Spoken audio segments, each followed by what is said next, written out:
E aí, prontos para mais uma análise profunda? Hoje a gente vai mergulhar nos trechos de textos religiosos bem interessantes que um ouvinte compartilhou. Oi, sim. O tema central hoje é essa relação entre ter um espírito quebrantado, a humildade e também uma ideia de restauração messiânica, né? Exato. Basicamente, são passagens bíblicas que usam para discutir esses conceitos. Uhum. E a nossa missão aqui é tentar entender o que significa esse tal de quebrantamento e, assim, quais as implicações disso, sempre olhando pelo prisma dessas fontes, claro. Certo. Ok, então vamos desempacotar isso. Para começar, os textos já colocam de cara uma oposição bem forte. Orgulho versus humildade. Sim, isso fica bem claro. Eles citam Levítico 26:19, que fala sobre quebrar o orgulho da força. E as consequências disso, sabe? Céus de ferro, terra de bronze. Nossa, Ou seja, sem chuva, sem colheita. A ligação que fazem é bem direta. Tipo, o orgulho levaria ao fracasso. É uma imagem bem impactante, né? Céus de ferro. com certeza. E o que eu acho fascinante é como essa ideia é aplicada no campo espiritual, sabe? Especialmente para quem está em posição de liderança. Assim, como assim? Tem um alerta bem sério em Jeremias 25:34, é direcionado aos pastores, aos líderes mesmo. Diz algo como: lamentem, rolem no pó, chegou o tempo de serem mortos e dispersos, cairão como vasos preciosos. Pesado. Muito. Parece que, na visão desses textos, a arrogância na liderança é vista como um caminho quase certo para a queda, sabe? Para a fragmentação, como um vaso que se quebra. Entendi.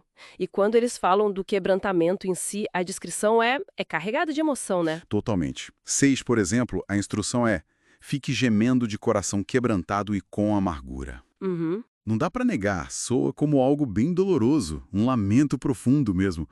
Como, como é que algo assim pode ser visto como bom? Pois é, parece um paradoxo, né? A princípio. Mas aí entra o Salmo 51:17. Ah, o Salmo 51, sim, que diz: sacrifício agradável a Deus é o espírito quebrantado, coração quebrantado e contrito, não o desprezarás, ó Deus. Interessante. Então, se a gente junta as peças que esses textos nos dão, parece que essa condição de vulnerabilidade, de reconhecer a própria fragilidade, não é rejeitada. Pelo contrário. É, pelo contrário, ela é apresentada como algo valioso.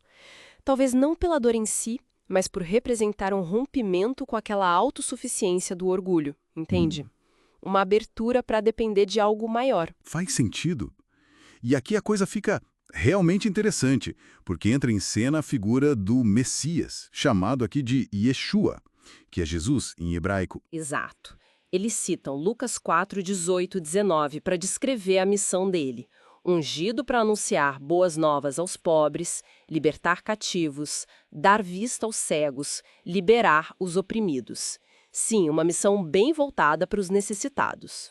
Parece que tem uma ponte direta entre essa necessidade humana, talvez expressa nesse quebrantamento que a gente falou, e o que esse Messias viria a oferecer, certo? Exatamente. A leitura que as fontes fazem é justamente essa, que esse estado de quebrantamento funcionaria como uma espécie de portal, sabe?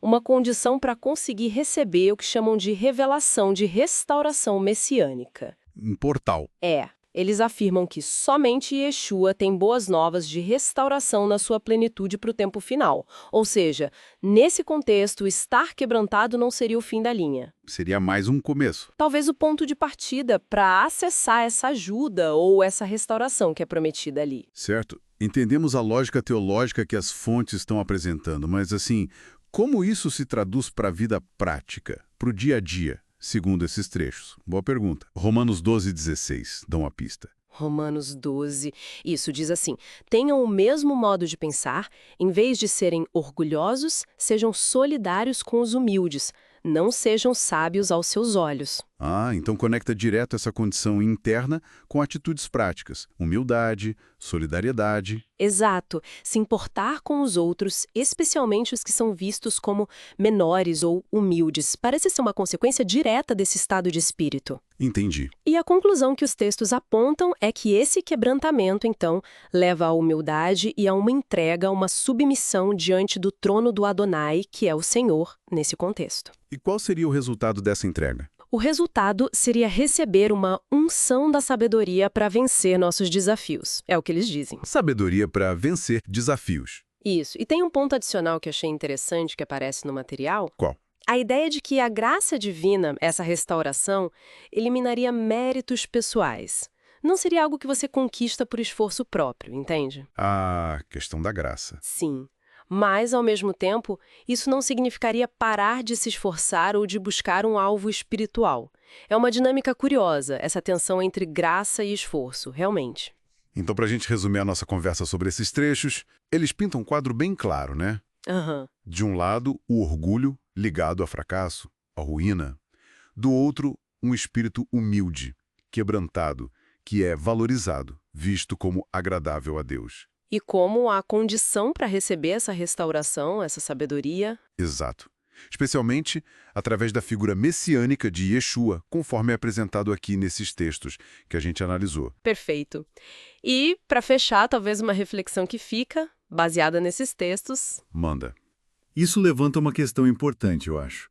Como será que essa tensão que as fontes mencionam, entre uma graça que meio que anula o mérito pessoal e, ao mesmo tempo, um incentivo para continuar buscando um alvo, como isso realmente molda a experiência espiritual que está sendo descrita aqui?